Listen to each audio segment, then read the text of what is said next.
আমি আমার নেতাকে মানব ততক্ষণ, আমার নেতা কোরআন এবং হাদিসের পক্ষে থাকবে যতক্ষণ, ঠিক কি না? আমি যদি দেখি আমার নেতা কোরআন হাদিসের বিরুদ্ধে চলে গেছে, আমার দল কোরআন হাদিসের বিরুদ্ধে কোন আইন পাশ করেছে, সে দল জামাত হোক, বিএনপি হোক, হেফাজত হোক, খেলাফত হোক, কোরআন হাদিসের বিরুদ্ধে যার একটা কাজ যাবে ওই কাজের পক্ষে আমি কর্মী আর নাই। আমার ভাইরা লক্ষ্য করেন, আল্লাহর হাবিব সাল্লাল্লাহু আলাইহি ওয়াসাল্লাম হাদিসের মধ্যে বলেন, ইন্না বাইনা ইয়াদাইস সাআতি ফিতানান কাকিতাইল লাইলিল মুযলিম ইউসবিহুর রাজুলু ফিহা মুমিনান ওয়া ইউমসি কাফিরা ওয়া ইউমসি মুমিনান ওয়া ইউসবিহু কাফিরা। আল্লাহর হাবিব বলেন, উম্মতেরা শুনে নাও, এমন এক জামানা আসবে, ওই জামানায় মানুষেরা সকালবেলায় ইমানদার থাকবে, সন্ধ্যাবেলায় বেঈমান হয়ে যাবে, আবার সন্ধ্যাবেলায় ইমানদার থাকবে, সকালবেলা বেঈমান হয়ে যাবে। জবাবটা আপনারা দিবেন, ওই জামানা কি আসবে না এসেছে? এই জামানায় হাজারো ইমানদার, মসজিদের মধ্যে ইমানদার, মসজিদ থেকে বের হওয়ার পরে 500 টাকার কাছে ইমান বিক্রি করে, এমন ইমানদারও আছে না নাই? ইমান আপনার জবান, ইমান আপনার ওয়াদা। তো 500 টাকার কাছে জবান বিক্রি করে, ওয়াদা বিক্রি করে, মূল্যবান ভোট 500 টাকার কাছে বিক্রি করে, এমন খারাপ মানুষরে দিয়ে দেয়। ওই লোকটা ভালো করেই জানে এই লোকটা ভালো না, নামাজ কালাম পড়ে না, ইসলামের পক্ষে চলে না, মানুষের হক মারে, যত প্রকার খারাপ কাজ আছে এই লোকটা করে। জানার পরেও নিজের মূল্যবান ভোট আমানত 500 টাকার জন্য জালিমের কাছে দিয়ে দেয়, এমন ইমানদারও আছে না নাই? আপনার নেতা বলছে আপনারা আমাদের সাথে থাকবেন, ঠিক আছে, সমস্যা নাই, জনগণ আমাদের সাথে আছে, তাও সমস্যা নাই। কিন্তু আপনার নেতা যখন বলল জনগণ সকল ক্ষমতার উৎস, ওই জায়গায় আপনি ঠিক বলে হাততালি দেন কেমনে? কারণ কোরআনে আল্লাহ বললেন, তাবারাকাল্লাযী বিয়াদিহিল মুলক, সকল ক্ষমতার মালিক আমি আল্লাহ, সকল ক্ষমতার কর্তৃত্ব আমার হাতে, সকল ক্ষমতার উৎস আমি আল্লাহ তাআলা। তাইলে কোরআনে আল্লাহ বলছেন সকল ক্ষমতার মালিক আমি, সকল ক্ষমতার উৎস আমি। আপনার নেতা হাই স্কুল মাঠের বক্তৃতায় বলে গেল সকল ক্ষমতার মালিক জনগণ। তাইলে আল্লাহর কথা ঠিক নাকি নেতার কথা ঠিক?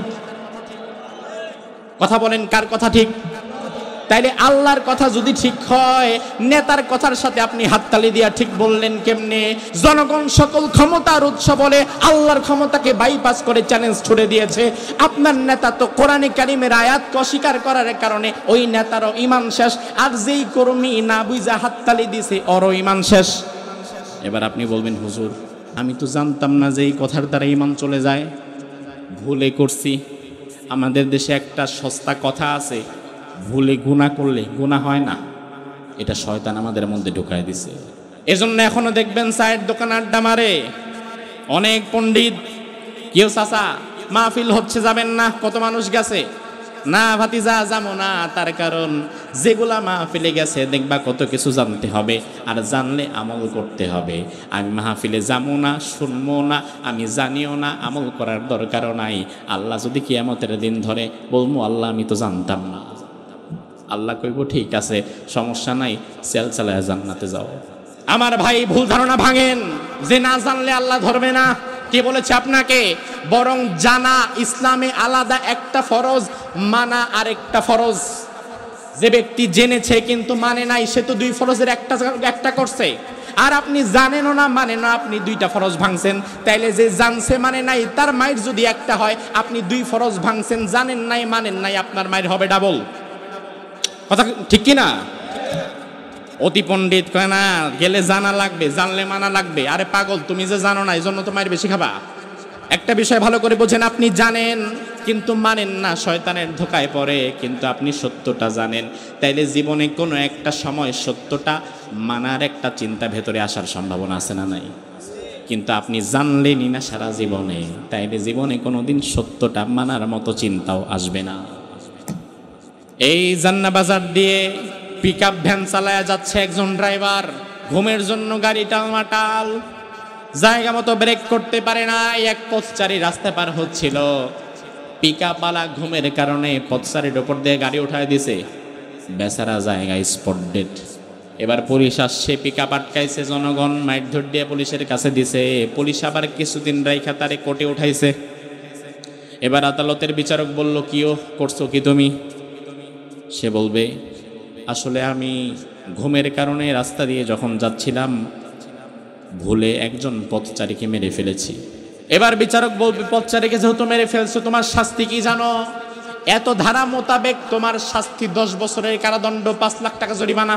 এবার ড্রাইভার বলল, স্যার হুজুর আমারে মাফ করে দেন, তার কারণ ভুলে মানুষ খুন করলে যে 10 বছরের জেল আর 5 লাখ টাকা জরিমানা, এটা তো আমি জানতাম না। বিচারক বলবে, ঠিক আছে, যেহেতু জানতা না তাইলে আর কোনো কথা নাই, তুমি বাড়ি চলে যাও। যেহেতু আজকে জানছো পরে আর কইরো না। আপনারা বলেন এমন সুযোগ দুনিয়ার বিচারে আছে? আছে? ভুলে মানুষ খুললে আপনারে বিচারক মাফ করবে না। ভুলে অ্যাক্সিডেন্ট করলে মানুষ করলে বিচারক যদি আপনাকে মাফ না করে, ভুলে কোনো মানুষকে হত্যা করলে বিচারক যদি আপনারে মাফ না করে, তাহলে আল্লাহ তাআলা আকাশ ও জমিনের একমাত্র ন্যায় বিচারক। আপনি ভুলে বারবার বারবার মাফ করবেন, আপনারে আল্লাহ মাফ করবে কোন দুঃখে?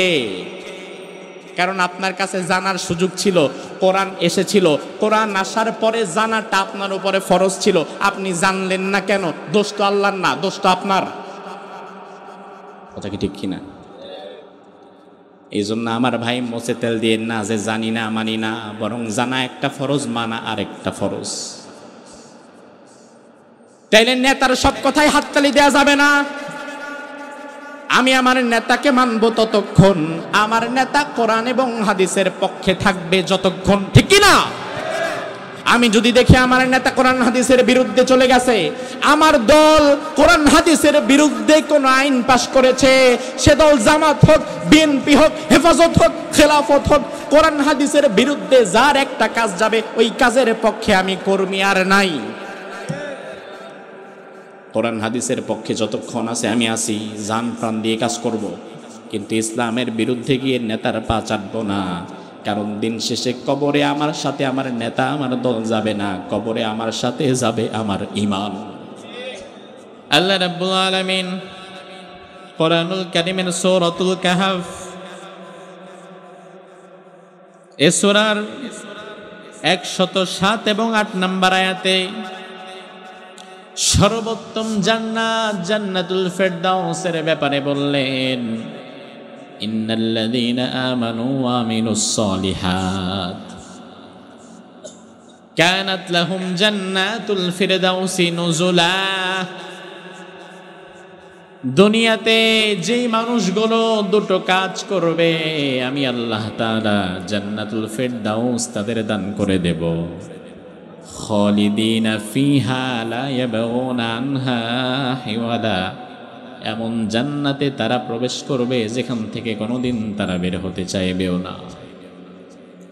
আমার ভাইয়ের, আল্লাহ রাব্বুল আলামিন যে জান্নাত বানিয়েছেন তার মধ্যে সর্বোৎকৃষ্ট মানের জান্নাতের নাম হচ্ছে জান্নাতুল ফিরদাউস। সবাই বলেন কি নাম?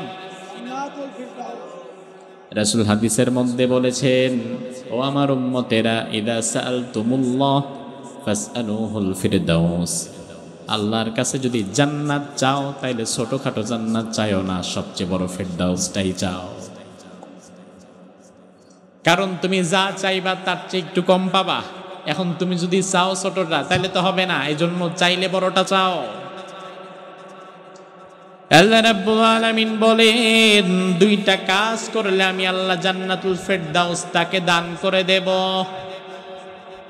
ও ভাই আমার, জান্নাতে যাওয়ার স্বপ্ন এখানে আমরা যারা বসে আছি অথবা বাহিরে যারা মাইকের আওয়াজ যাদের কানে ঢুকছে, জান্নাতে যাওয়ার স্বপ্ন আমাদের সবার মধ্যে আছে না? না,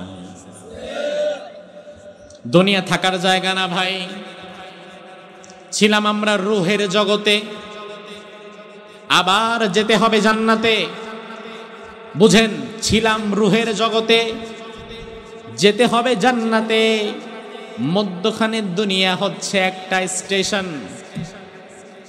2 দিনের সময় রূহের জগৎ থেকে আল্লাহ দুনিয়াতে পাঠিয়েছেন, আবার চলে যেতে হবে জান্নাতে।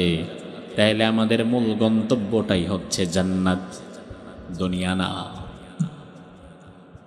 আপনাদের গ্রামের বাসিন্দা, গ্রামে ইনকাম পাতি ভালো করতে পারে না, প্রবাসে চলে যাবে, প্রবাসে ভিসা লাগাইছে, মালয়েশিয়ার ভিসা হয়ে গেছে।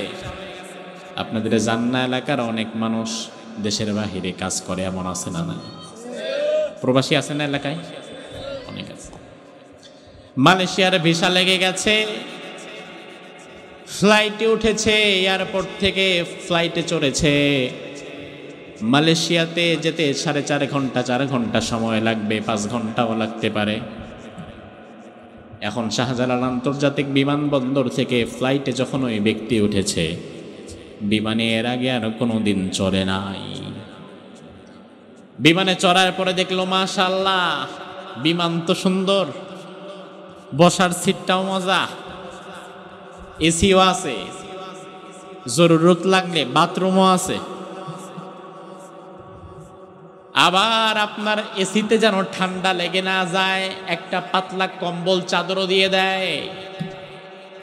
আবার একটু পরে পরে খানা দানাও দেয়, যা চাইবেন তাই পাবেন। কিছু সময় পর পরে দেখবেন সুন্দর সুন্দর এয়ার হোস্টেসরা এসে বারবার বলবে, স্যার আর কিছু লাগবে, কিছু লাগবে কিনা বলেন। আপনি যেটা চাইবেন মোটামুটি সামর্থ্যের মধ্যে সেটা হাজিরও করে দেবে। এবার এত সুযোগ সুবিধা পাওয়ার পরে আপনি বললেন, আল্লাহ এত মজার সিট, এত মজার বিমান, খানা দানাও আছে, এসিও আছে, বাথরুমও আছে। একটু পর পরে দেখি সুন্দর সুন্দর শিক্ষিত মানুষগুলো এসে স্যার স্যার ডাকতেছে। মালয়েশিয়াতে গিয়া শুধু শুধু পাম বাগানে গরমের মধ্যে কাজ করা দরকার নাই। দেশেও যাবো না, মালয়েশিয়াতে নামবো না, বাকিটা জীবন আরাম কইরা প্লেনের মধ্যে থাইকা যাবো। এবার ফ্লাইটটা যখন মালয়েশিয়াতে ল্যান্ড করলো কুয়ালালামপুর ইন্টারন্যাশনাল এয়ারপোর্টে, মালয়েশিয়াতে ল্যান্ড করার পরে সবাই নেমে গেছে। আপনি বান্দা এত মজা পাইছেন বিমানের মধ্যে, আপনি আর নামেন না, তাইলে কাহিনীটা কি হবে? কয়েক ঘন্টা আগে আপনারে স্যার স্যার বলে মুখে ফেনা তুলছিল যারা, জায়গা মতো যাওয়ার পরে যদি না নামেন, এর পরবর্তীতে আবার ঘাট ধইরা নামায় দিবে তারা। কথা কি ঠিক কিনা? তারা বুঝায় দিবে, বেটা পাগল, এইটা থাকার জায়গা না। বিমান যতই সুন্দর হোক, যত সুন্দর খানা দানা হোক, যত সুন্দর সুযোগ সুবিধা থাকুক, বিমান যেমন থাকার জায়গা নয়, ঠিক একইভাবে দুনিয়া যত সুন্দর আর আরামদায়ক আর মজাদারি হোক না কেন, দুনিয়াও থাকার জায়গা নয়। কেউ যদি বিমানে সারা জীবন থেকে যেতে চায়, এটা যেমন ধোঁকা, এটা যেমন বোকামি। কেউ যদি দুনিয়াতে ক্ষমতার টাকা নিয়ে সারা জীবন কাটায় দিতে চায়, এটাও তেমন ধোঁকা আর বোকামি। তাইলে ছিলাম আমরা রুহের জগতে, যেতে হবে জান্নাতে, মধ্যখানে দুনিয়া একটা স্ট্যান্ড। বাস স্ট্যান্ডে দাঁড়ায় আছেন সাটুরিয়াতে, গলোড়াতে, গাড়িটা আসলেই ঢাকায় চলে যাবেন। আপনি স্ট্যান্ডে দাঁড়ায়া মজা করবেন না, বরং অপেক্ষা করবেন গাড়িটা আসলেই সাথে সাথে উঠে দৌড় দিবেন। দুনিয়া মজার জায়গা না, তামাশার জায়গা না, যে কোনো সময় ডাক চলে আসতে পারে। ও ভাই আমার, গত বছর এই মুহূর্তে এই এলাকায় যতজন জীবিত ছিল, আজকে তাদের সবাই খুঁজে পাবেন। 2-1জনও কি মরে নাই? আবার আজকে আপনারা যারা বসে আছেন, বিশ্বাস করেন ভাই, কোরআন আমার সামনে, হয়তো আগামী বছর এই দিন আসতে আসতে আপনি আর থাকবেন না। হয়তো আজকের মোনাজাত আপনার জীবনের শেষ মোনাজাত হয়ে যেতে পারে। এজন্য আল্লাহর হাবিব সাল্লাল্লাহু আলাইহি ওয়াসাল্লাম বললেন, বান্দা ও আমার উম্মতেরা, আল্লাহর দরবারে জান্নাত চাও, কারণ জান্নাতের মালিক আল্লাহ। জান্নাতের মালিক কে? আরো জোরে কর। নাকি পীর বাবা, না হুজুর, নেতা? জান্নাতের মালিক কে?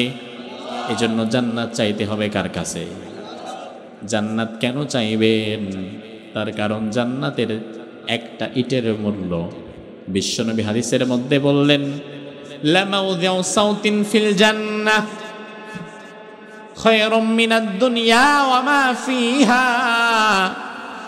জান্নাতের একটা ইটের মূল্য সারা দুনিয়া বিক্রি করলেও শোধ করা যাবে না। আল্লাহু আকবার। একটা ইটের মূল্য সারা দুনিয়া দিলেও শেষ করা যাবে না।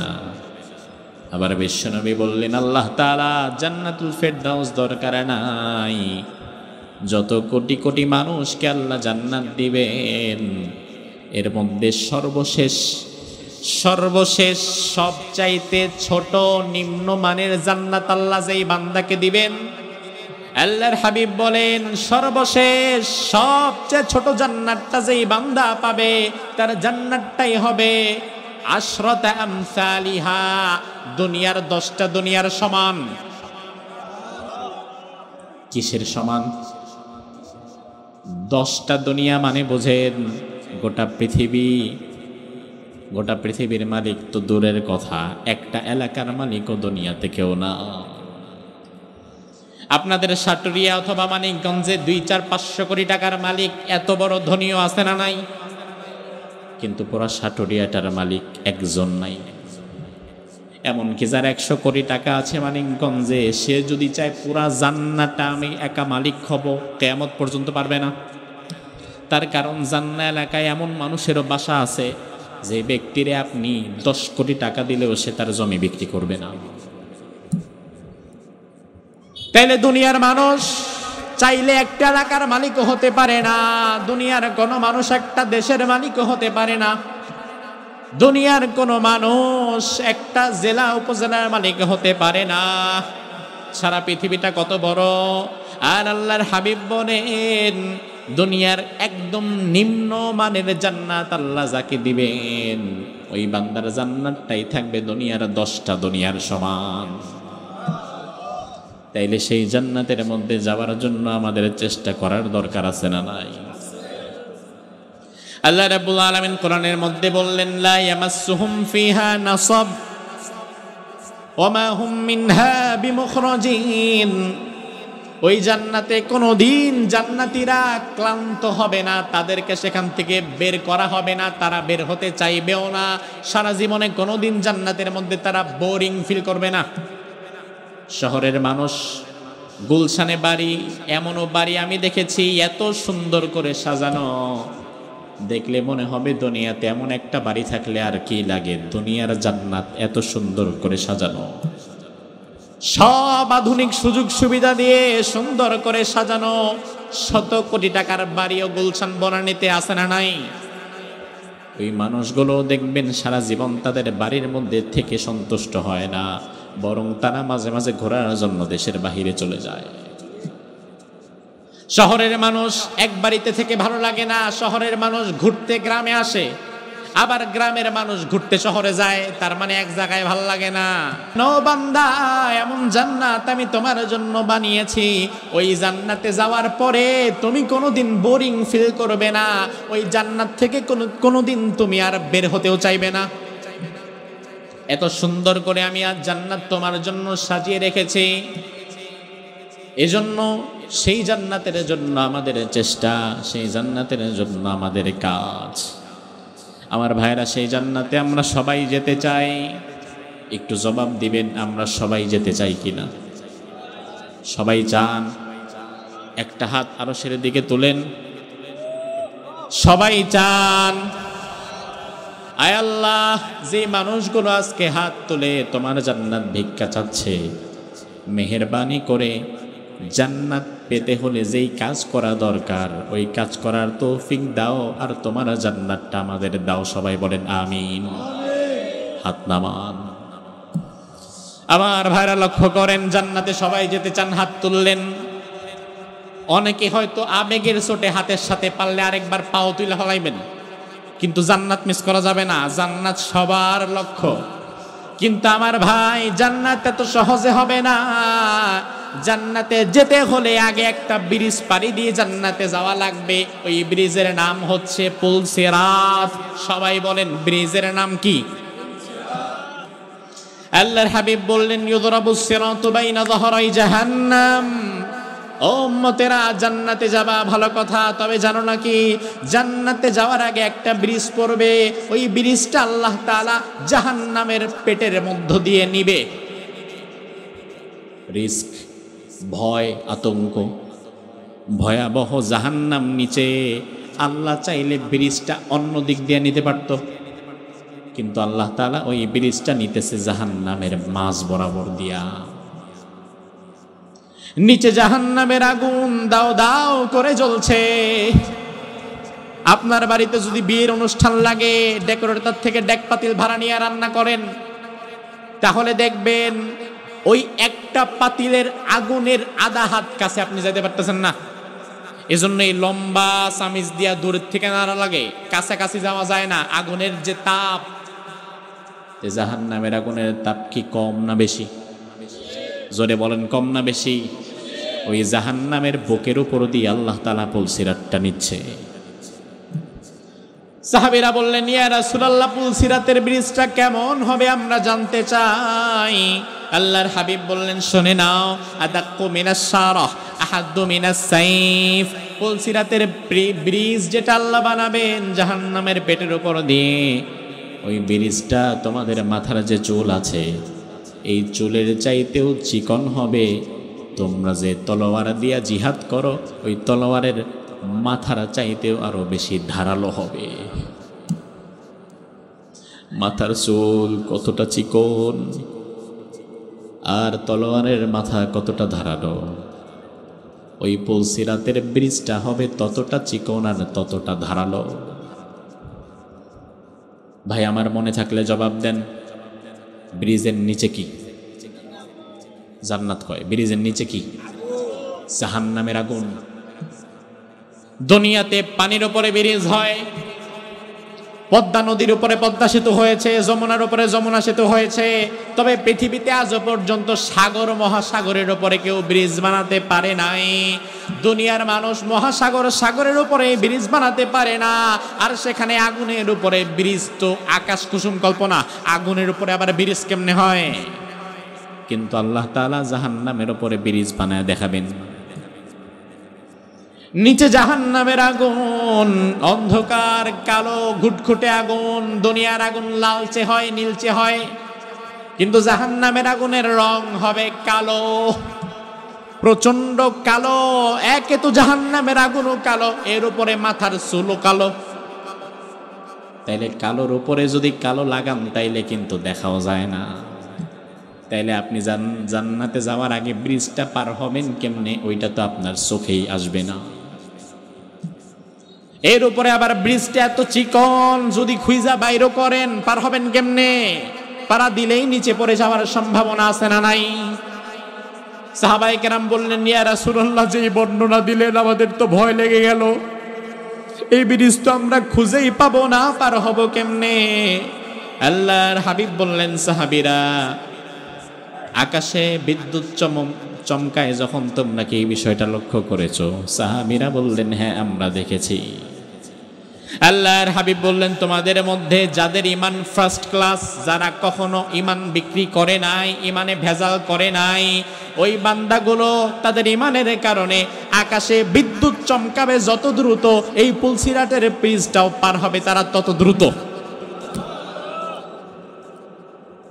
ঈমানের কারণে। তাহলে দুনিয়াতে পদ্মা সেতু পাড়ি দেওয়ার জন্য যেমন টোল লাগে, টিকিট লাগে, জান্নাতে যাওয়ার জন্য যে এই পুলসিরাত, ওই পুলসিরাত পাড়ি দেওয়ার জন্য টিকিটের দরকার আছে না নাই? ওই টিকিটের নাম হচ্ছে ঈমান। ওই টিকিটের নাম কি? আল্লাহ কোরআনের মধ্যে বললেন, ওয়া ইম মিনকুম ইল্লা ওয়ারিদুহা কানা আলা রাব্বিকা হাতমান মাকদিয়া সুম্মা নুনাজ্জিল লাযীনা ইত্তাকাও ওয়া নাযারুল যালিমিনা ফীহা জিসিয়া। আর এই পুলসিরাতটা সবার পাড়ি দেওয়া লাগবে, কেউ এই ব্রিজ পাড়ি দেওয়া ছাড়া থাকতে পারবে না। এটা তোমার রবের অনিবার্য সিদ্ধান্ত। আমি আল্লাহ তাআলা অসংখ্য মানুষকে সেখানে ফেলে রাখবো যারা জাহান্নামের মধ্যে পড়ে যাবে, আর যাদের ঈমান আছে, তাকওয়া আছে, ওই বান্দাদেরকে আমি আল্লাহ তাআলা ব্রিজটা পার করে দেব। এখন জান্নাতে যাওয়ার জন্য পুলসিরাত যদি পাড়ি দেওয়া লাগে, তাইলে সবার আগে যেটা থাকা দরকার ওটার নাম ঈমান। সবার আগে কি থাকা দরকার? আল্লাহ রাব্বুল আলামিন কোরআনের মধ্যে বললেন, ইন্নাল্লাযীনা আমানু ওয়া আমিলুস সলিহাত দুটা কাজ করলে আমি আল্লাহ জান্নাত দিব তোমাদেরকে, আমি আল্লাহ ওয়াদা করলাম। এর মধ্যে 1 নাম্বার কাজ হচ্ছে ঈমান আনা লাগবে। ঈমানে কোনো ভেজাল করা যাবে না। ঈমানে যদি ভেজাল থাকে 1000 আমল করলেও লাভ নাই। আমার ভাইরা, এই অংশটুকু বুঝলে ভালো করে মাথায় ঢুকায় রাখেন। জান্নাতে যাওয়ার জন্য শর্ত মোট 2টা। জোরে কোন শর্ত কয়টা? জোরে বলেন শর্ত কয়টা? 1 নাম্বার ঈমান। 1 নাম্বার কি? 1 নাম্বার কি? ঈমান হচ্ছে 1-এর মতো, আমল হচ্ছে 0-এর মতো। 1 ঠিক রেখে 0 একটা দেন, সংখ্যা হবে 10। 1 ঠিক রেখে 0 2টা দেন, সংখ্যা হবে কত? আরেকটা 1 লাখ। এভাবে 0 দিতে দিতে জান্নাত বাজার পর্যন্ত যান, গলোড়া পর্যন্ত যান। 0 যত বাড়বে সংখ্যার মানও তত বাড়বে। কিন্তু আপনি যদি সামনে থেকে 1 মুছে দেন, তাইলে 0 দিতে দিতে দিতে দিতে যদি ঢাকা পর্যন্ত যান, ঢাকা পর্যন্ত যাওয়ার পরেও দেখবেন 0 0ই আছে। ঈমান হচ্ছে 1-এর মতো। ঈমানের পরে নামাজ পড়বেন, দাম আছে। ঈমানের পরে রোজা রাখবেন, দাম আছে। ঈমানের পরে হজ করবেন, দাম আছে। ঈমানের পরে যাকাত দিবেন, দাম আছে। এখন ঈমানটা নষ্ট করে, ঈমান বাদ দিয়া, ঈমানটা ধ্বংস করে যদি 1000 নামাজ রোজা করতে থাকেন, লাভ নাই। এখন আমাদের সমাজের মানুষ মনে করে ঈমান যেহেতু একবার আনছি, জীবনে আর কোনোদিন ভাঙবে না। অথচ আমার ভাই, ঈমান সবচেয়ে সূক্ষ্ম জিনিস। ঈমান ভাঙে সবচাইতে দ্রুত। এই মানুষগুলা জানেও না যে ঈমান ভাঙে, ঈমান আবার আনা লাগে। তারা মনে করছে ঈমান একবার আনছি, সারা জীবন টিকে থাকবে ঈমান। ওযু করে জোহরের সময় মসজিদে ঢুকবেন, ওযু করে মাত্রই মসজিদে পাড়া দিছেন, গ্যাস্ট্রিকের সমস্যার কারণে বায়ু দূষণ হয়ে গেছে। জবাবটা আপনারা দেন, ওযু কি আছে না গেছে? কথা কয় না, আছে না গেছে? রোজার সময় দুপুর বেলায় ঘরের মধ্যে কেউ নাই, কেউ আপনারে দেখছে না, সামনে রাখা ঠান্ডা পানি ইচ্ছা করে যদি 1 ঢোক বা 1 ফোঁটা পানিও খায় ফেলেন, রোজা কি আছে না গেছে?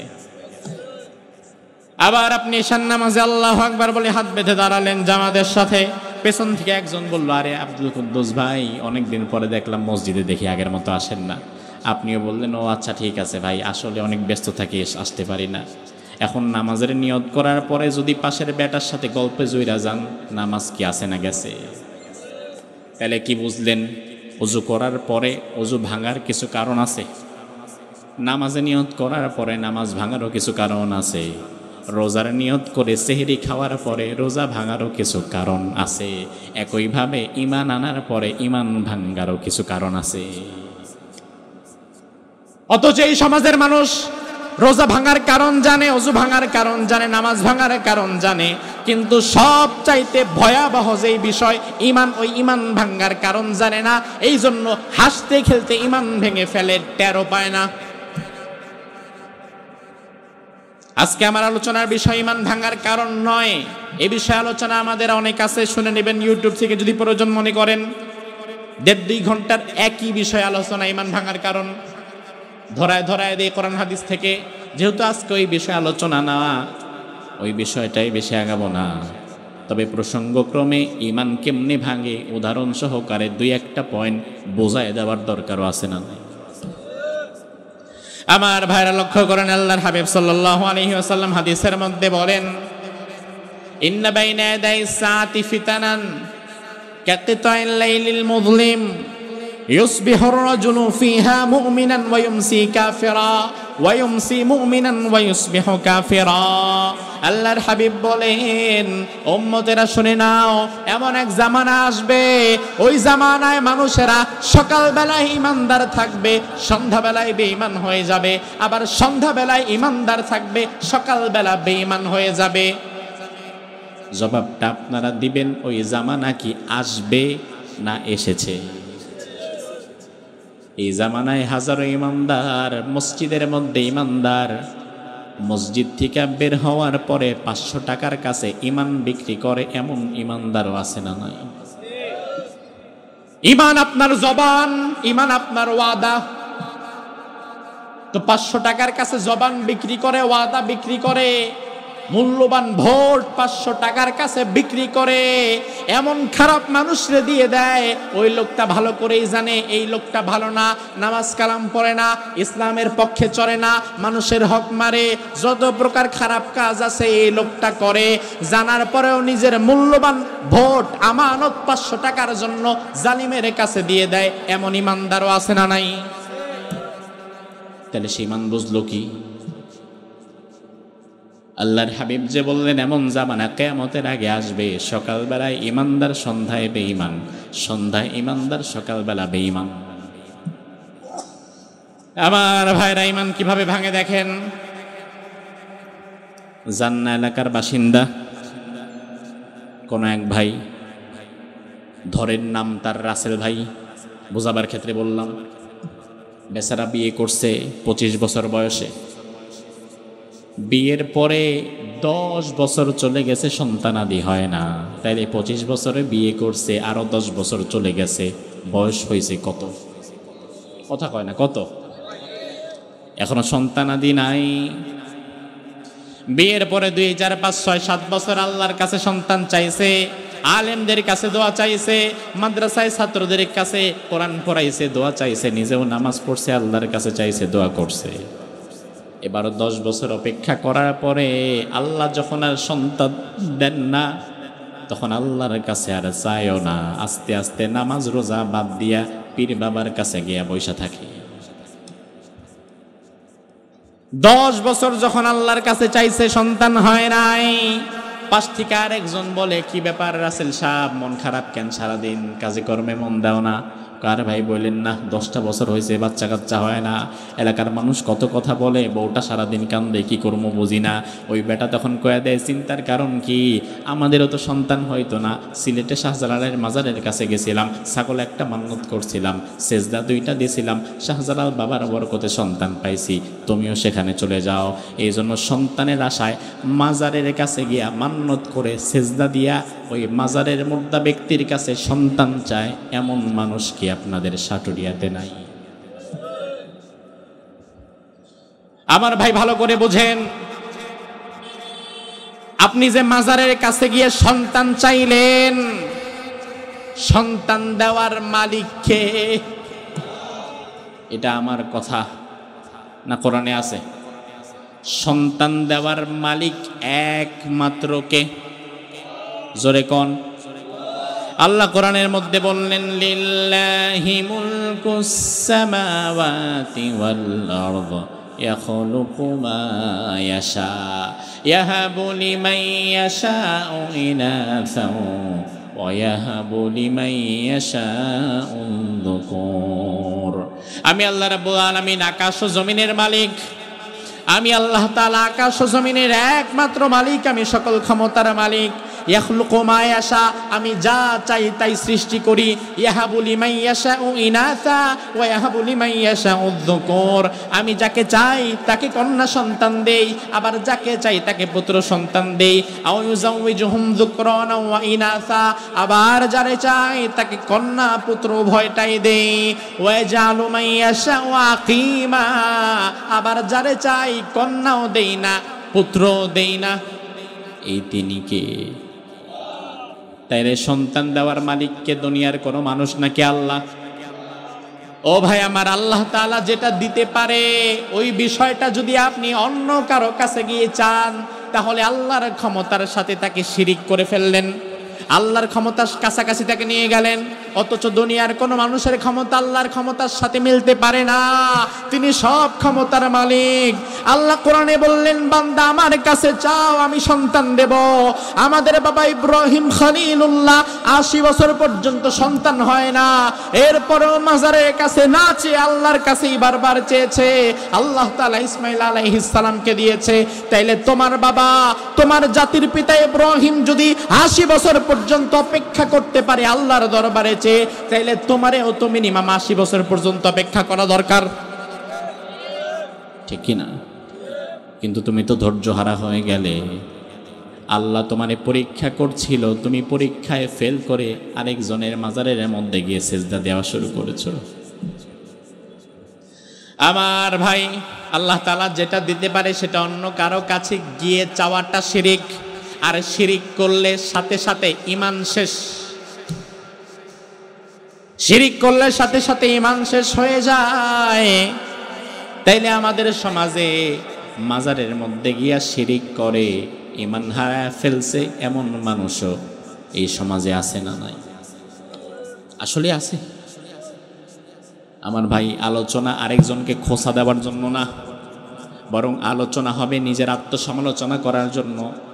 আরেক ভাইয়ের মধ্যে আছে, তার শুধরাতে হবে, তার শুধরানোর দায়িত্ব তার। আর আমার মধ্যে নাই, আলহামদুলিল্লাহ, যদি থেকে থাকে আমি শুধরে যাব, আর না থাকলে আল্লাহর দরবারে আমি শুকরিয়া আদায় করব যে ওই পরিস্থিতিতে আল্লাহ তাআলা আমাকে নেয় নাই। তাইলে শিরিক করে ঈমান ভেঙে ফেললো মাজারের কাছে গিয়ে। আপনি বলবেন, হুজুর আল্লাহ বাঁচাইছে, আমি কোনো মাজার টাজারে যাই না, কারণ আল্লাহ দিলে আমার সন্তানাদির অভাব নাই, আমি মাজারের কাছে যাব কেন? ভাই আমার, মাজারের কাছে গেলেই শুধু শিরিক হয় না, শিরিক হওয়ার কিন্তু অনেক ঘাট আছে। বাংলাদেশের মানুষ এক একজন এক এক ঘাটের পানি খায়া ঈমান হারায়। আপনি হয়তো আলহামদুলিল্লাহ মাজারে যান না, মাজারের শিরিক থেকে আপনি মুক্ত আছেন, আপনি ব্যবসা করেন, পরিবার চালান, পরিবার ব্যবসার ফাঁকে টুকটাক রাজনীতিতে সময় দেন, খারাপ না। মানুষের কল্যাণে কাজ করার জন্য আল্লাহ আমাদের বানিয়েছেন। তাইলে কারো রাজনীতি যদি হয় মানুষের কল্যাণে, তাইলে ওই লোকটার রাজনীতিটাও তো ইবাদত হবে। আপনি হয়তো রাজনীতি করেন, খারাপ না, আলহামদুলিল্লাহ, ভালো। আগামীকাল জেলা হাই স্কুল মাঠে আপনার দলের বিশাল জনসভা হবে। ঢাকা থেকে সেন্ট্রাল লিডাররা আসবে, বক্তব্য দিবে। আপনি সব ব্যবসা পাতি গুছায়া মোটামুটি সকাল 9টার মধ্যে হাই স্কুল মাঠে হাজির। নেতা সাহেব আসছেন, বিরাট জনসভা, লাখ লাখ কর্মী। এবার নেতা সাহেব মাইক পেয়ে ভাষণ দিচ্ছেন। ভাষণ দিতে দিতে এক পর্যায়ে বললেন, ভাইয়েরা আমার, আপনারা আমাদের সাথে থাকবেন, জনগণ আমাদের সাথে আছে। আমরা আশা করি জনগণ যদি আমাদের সাথে থাকে আগামী নির্বাচনে আমরাই জয়যুক্ত হব, কারণ জনগণই সকল ক্ষমতার উৎস। আপনারা সবাই হাততালি দিলেন, ঠিক ঠিক ঠিক। আপনি বুঝলেন না আপনার নেতা কি বলল? নেতার কথায় আপনি শুধুমাত্র ঠিক বইলা হাততালি দিছেন। ফেরেশতারা কয়, যা জাহান্নামও ঠিক। কারণ আপনি বলছেনটা কি? আপনি কোন কথায় সমর্থন জানালেন?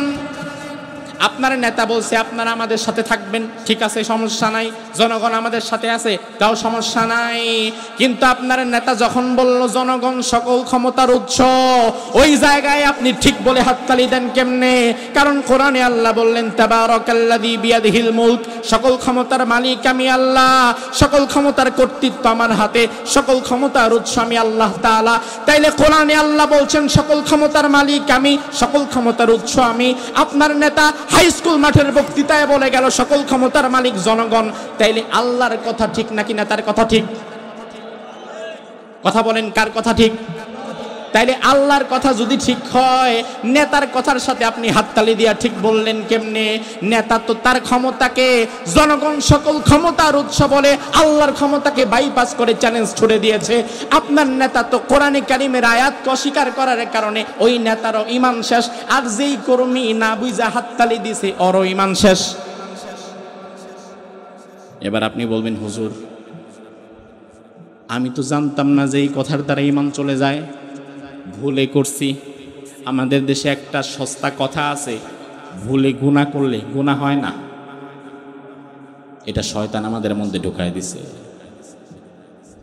এজন্য এখনো দেখবেন চায়ের দোকান আড্ডা মারে অনেক পণ্ডিত।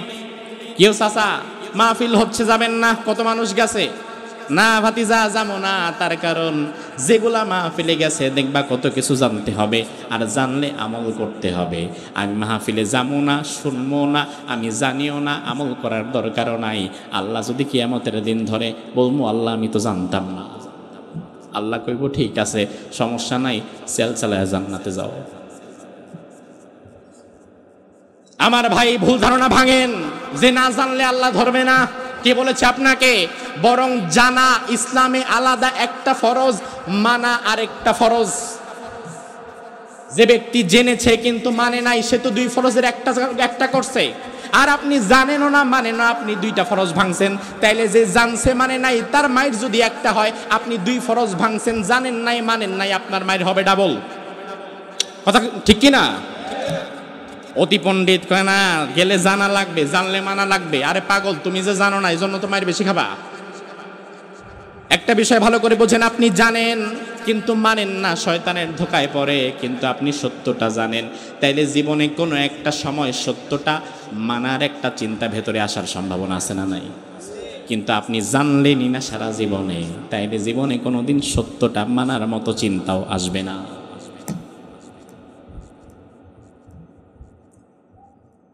এই জান্না বাজার দিয়ে পিকআপ ভ্যান চালায়া যাচ্ছে একজন ড্রাইভার, ঘুমের জন্য গাড়ি টালমাটাল, জায়গা মতো ব্রেক করতে পারে না। এক পথচারী রাস্তা পার হচ্ছিল, পিকআপওয়ালা ঘুমের কারণে পথচারীর উপর দিয়ে গাড়ি উঠায় দিছে, বেচারা জায়গায় স্পট ডেড।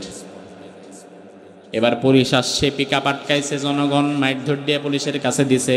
পুলিশ আবার কিছুদিন রাইখা তারে কোর্টে উঠাইছে। এবার আদালতের বিচারক বলল, কিও করছো কি তুমি? সে বলবে, আসলে আমি ঘুমের কারণে রাস্তা দিয়ে যখন যাচ্ছিলাম ভুলে একজন পথচারীকে মেরে ফেলেছি। এবার বিচারক বলবে, পথচারীকে যেহেতু মেরে ফেলছো, তোমার শাস্তি কি জানো? এত ধারা মোতাবেক তোমার শাস্তি 10 বছরের কারাদণ্ড, 5 লাখ টাকা জরিমানা। এবার ড্রাইভার বলল, স্যার হুজুর আমারে মাফ করে দেন, তার কারণ ভুলে মানুষ খুন করলে যে 10 বছরের জেল আর 5 লাখ টাকা জরিমানা, এটা তো আমি জানতাম না। বিচারক বলবে, ঠিক আছে, যেহেতু জানতা না তাইলে আর কোনো কথা নাই, তুমি বাড়ি চলে যাও। যেহেতু আজকে জানছো, পরে আর কইরো না। আপনারা বলেন, এমন সুযোগ দুনিয়ার বিচারে আছে? আছে? ভুলে মানুষ খুললে আপনারে বিচারক মাফ করবে না। ভুলে অ্যাক্সিডেন্ট করলে, মানুষ করলে বিচারক যদি আপনাকে মাফ না করে, ভুলে কোনো মানুষকে হত্যা করলে বিচারক যদি আপনারে মাফ না করে, তাহলে আল্লাহ তাআলা আকাশ ও জমিনের একমাত্র ন্যায় বিচারক। আপনি ভুলে বারবার বারবার মাফ করবেন, আপনারে আল্লাহ মাফ করবে কোন দুঃখে? কারণ আপনার কাছে জানার সুযোগ ছিল, কোরআন এসেছিল, কোরআন আসার পরে জানাটা আপনার উপরে ফরজ ছিল, আপনি জানলেন না কেন? দোষ তো আল্লাহর না, দোষ তো আপনার। কথা কি ঠিক কিনা? এই জন্য আমার ভাই মোচে তেল দিয়ে না যে জানি না মানি না, বরং জানা একটা ফরজ, মানা আরেকটা ফরজ। তাইলে নেতার সব কথাই হাততালি দেওয়া যাবে না। আমি আমার নেতাকে মানব ততক্ষণ, আমার নেতা কোরআন এবং হাদিসের পক্ষে থাকবে যতক্ষণ, ঠিক কিনা?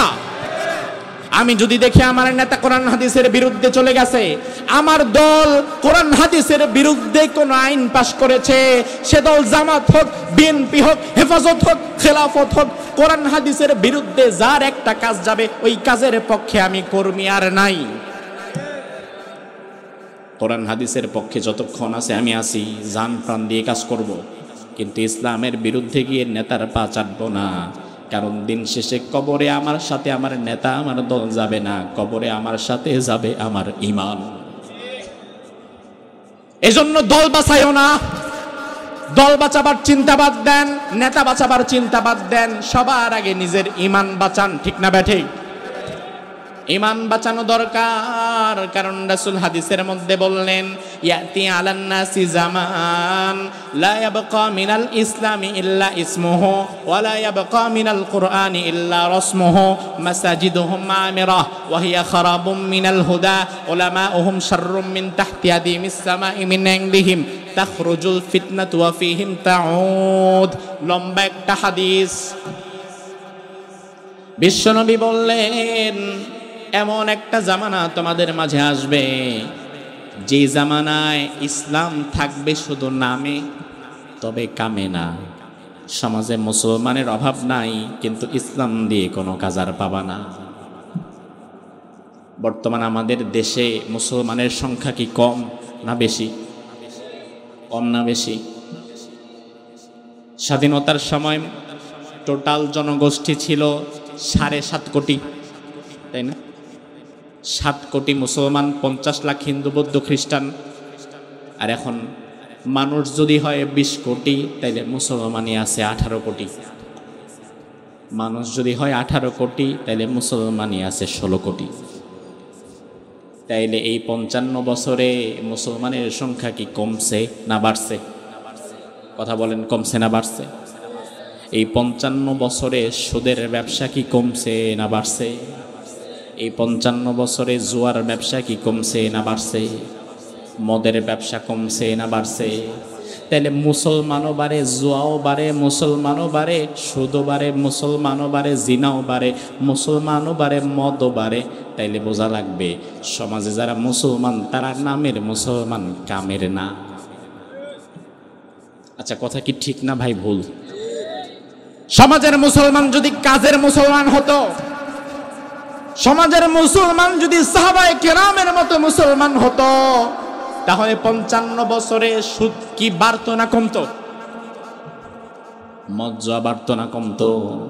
তাহলে মদ জুয়া সুদ বাড়াই প্রমাণ করে মুসলমান আছে শুধু নামে, কামে না।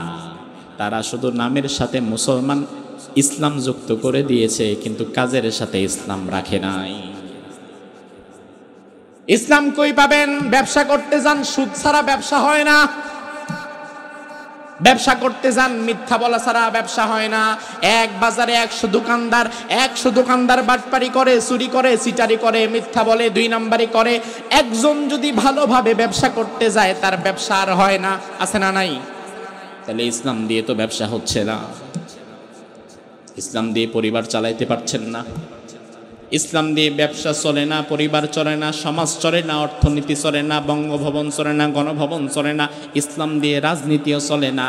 তাইলে ইসলামটা চলে কই? কোথাও না। রাসূল এজন্য বলেছেন এমন এক জামানা আসবে ইসলাম থাকবে শুধু নামে, কামে না। আপনারা জবাব দেন, ওই জামানা কি আসবে না এসেছে? আল্লাহর হাবিব বললেন, ওয়ালা ইয়াবকা মিনাল কুরআনি ইল্লা রাসমুহু। এমন এক জামানা আসবে শুধুমাত্র কোরআনের তেলাওয়াত থাকবে, তবে কোরআন দ্বারা সমাজ পরিচালিত হবে না, কোরআন দ্বারা রাষ্ট্র পরিচালিত হবে না। আমার ভাইরা ভালো করে বুঝে জবাব দিবেন। এই কোরআন দিয়ে রাসূল যেভাবে মসজিদে নববীতে নামাজ পড়াতেন, আবার রাসূল যখন মদিনা শাসন করতেন তখন শাসন করার জন্য কোন কিতাব ব্যবহার করতেন? আরে কথা বলবো না, কোন কিতাব? বাংলাদেশ চলার জন্য একটা সংবিধান আছে না নাই? তাইলে রাসূল 1500 বছর আগে মদিনা শাসন করেছেন। ওমরে ফারুক গোটা অর্ধেকটা দুনিয়া, আজকের ইতালি, তৎকালীন রোম, ওমরে ফারুক নিজে শাসন করেছেন অর্ধেকটা দুনিয়ার পর্যন্ত সীমানা ওমর একা শাসন করেছেন, রাজধানী ছিল মদিনা। তাইলে ওমরে ফারুক যে অর্ধেকটা দুনিয়া শাসন করলেন, শাসন করার জন্য যে সংবিধান ছিল ওমরের হাতে, ওই সংবিধানের নাম কি? সবাই বলেন। ওই কোরআন কি এখন আমাদের কাছে আছে? কিন্তু কোরআন দিয়ে আমরা কি আমাদের সমাজ চালাতে পারি, রাষ্ট্র চালাতে পারি? তাইলে রাসূল যে বললেন এমন এক জামানা আসবে কোরআন শুধু মানুষ তেলাওয়াতই করবে, ওই তেলাওয়াত করার পরে আবার বেঁধে রেখে দেবে, তবে কোরআন দিয়ে সমাজ চালাবে না। আপনারা এই জবাব দেন, ওই জামানাটা কি আসবে না এসেছে? ওই জামানাটা এসে গেছে ভাই, ওই জামানাটা আসবে না এসেছে। আমরা ওই জামানার ভুক্তভোগী মানুষ। আমি দেখলাম একজন বিরাট নেতা রিসেন্টলি উনি তার বক্তব্যে বললেন যে আমরা মওদুদির ইসলাম চাই না, আমরা মদিনার ইসলাম চাই। আলহামদুলিল্লাহ, মওদুদির ইসলাম আমরা কেউ চাই না, আমরা প্রত্যেকেই মদিনার ইসলাম চাই। মদিনাতে রাসূল যেভাবে সমাজ কায়েম করেছে ওই সমাজটা আমরাও দেখতে চাই। আপনারা কি চান? আপনারা কি চান? তাহলে এবার জবাব দেন, মদিনার ইসলাম 1500 বছর আগে মুহাম্মদুর রাসূলুল্লাহ মদিনায় যে ইসলাম রেখে গিয়েছিলেন, সেই ইসলামে চোরের হাত কাটার শাস্তি আছে না নাই? মদ খাইলে 80 বেতের শাস্তি আছে না নাই? জিনা করলে পাথর মারার শাস্তি আছে না নাই? হত্যা করলে হত্যার বদলে হত্যার শাস্তি আছে না নাই? তাইলে যেই নেতা বলল আমরা মদিনার ইসলাম চাই, আপনি যদি পারেন আপনার দলের গঠনতন্ত্র থেকে জাতীয়তাবাদ কেটে দিয়ে মদিনার ইসলামে সমাজ চলবে, মদিনা সনদের ভিত্তিতে সমাজ চলবে, মদিনায় রাসূল সাল্লাল্লাহু আলাইহি ওয়াসাল্লাম যত আইন কানুন পাশ করেছিলেন কোরআন সামনে রেখে আমরাও সেসব আইন কানুন আগামীতে বাংলাদেশে পাশ করব। এই সৎ সাহস যদি আপনার থাকে, ঘোষণা দেন আগামীকাল থেকে বাংলাদেশের সকল তৌহিদি জনতা, ইসলাম প্রিয় জনতা আপনার দলে যোগ দিবে।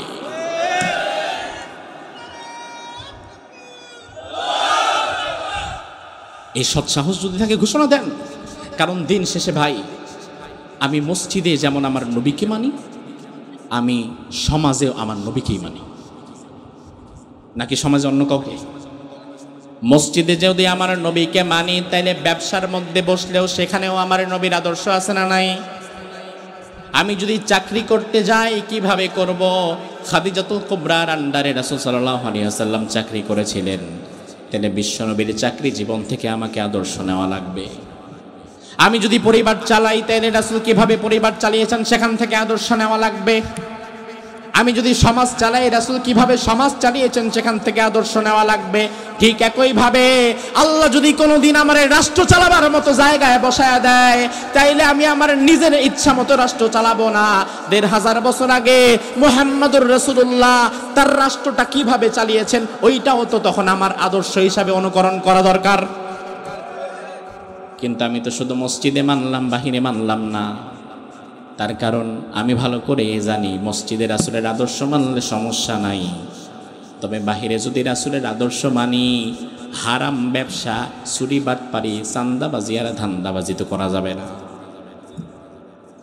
এই জন্য বাংলাদেশের অনেক মানুষ ইসলামকে রাষ্ট্রীয়ভাবে কায়েম হোক এটা তারা চায় না। তার কারণ তারা ভালো করেই জানে ইসলাম যদি রাষ্ট্রীয়ভাবে কায়েম হয়ে যায়, তাইলে আমার এই ব্যবসাগুলো তো টিকায় রাখা যাবে না। এই জন্য নিজের পাপ ঢাকার জন্যই তারা মূলত ইসলামকে ক্ষমতায় দেখতে চায় না। কারণ ইসলাম যদি ক্ষমতায় যায়, তাহলে নিজের পাপে ভাটা পড়বে। আল্লাহর হাবিব বললেন, এমন এক জামানা আসবে কোরআন থাকবে শুধু তেলাওয়াতে, কাজে নয়।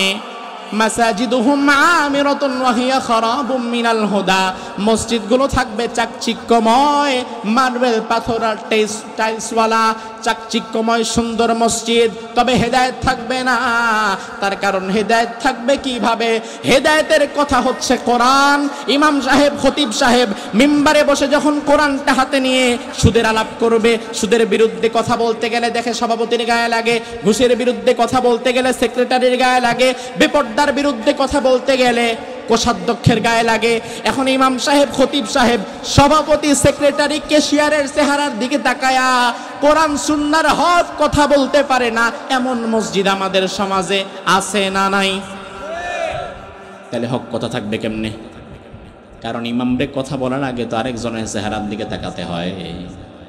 অন্য কারো চেহারার দিকে তাকায় কথা বলা যাবে না, অন্য কাউকে খুশি করার জন্য কথা বলা যাবে না। কথা বলতে হবে একমাত্র কার জন্য?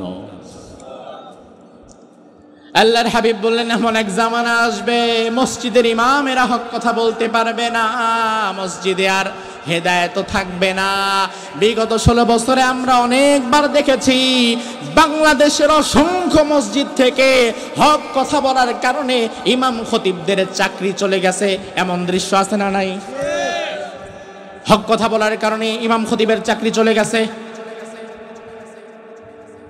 আগামীতে যারা ক্ষমতায় আসবেন, যেই দলেরই হন না কেন, আপনি হক পথে চলেন আর না চলেন, অন্তত হক পথের পথিককে বাধা দিবেন না। এখন বিষয় হচ্ছে, হ্যাঁ হুজুর পূর্বে যারা ছিল তারা খারাপ, তারা এটা করছে, আমি খুব ভালো। তবে আপনি যে আসলেও কতটা ভালো সেটা বোঝা যাবে 2 দিন পরে ক্ষমতায় যাওয়ার পরে। কারণ ক্ষমতা থেকে নামার পরে সবাই ভালো। আল্লাহর হাবিব বললেন, এমন এক জামানা আসবে মসজিদে হেদায়েত থাকবে না। উলামাউহুম শাররুম মিন তাহতি আদিমিস সামাই মিন ইনদিহিম তাখরুজুল ফিতনাতু ওয়া ফীহিম তাউদ। ওই জামানায় একদল ওলামা থাকবে যাদের দ্বারা সমাজে ফিতনা ছড়াবে, আবার ফিতনা তাদের দিকেই চলে আসবে। আছে না নাই? আল্লাহর হাবিব এভাবে বললেন, কিয়ামতের পূর্বে ইসলাম থাকবে না, কোরআনের তেলাওয়াত থাকবে, তবে কোরআনের কোনো আইন বাস্তবায়ন থাকবে না। এভাবে করে মানুষের মধ্য থেকে ইসলাম উঠে যাবে, কোরআন উঠে যাবে।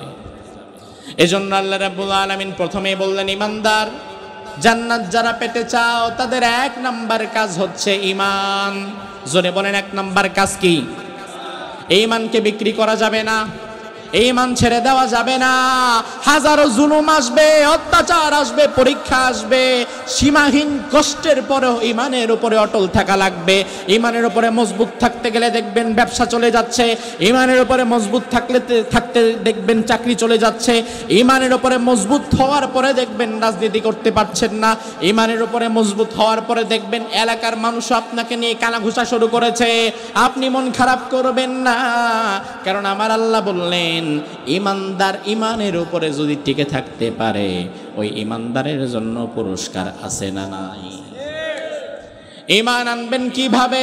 কোরআনে আল্লাহ বললেন, আমিনু কামা আমানান নাস।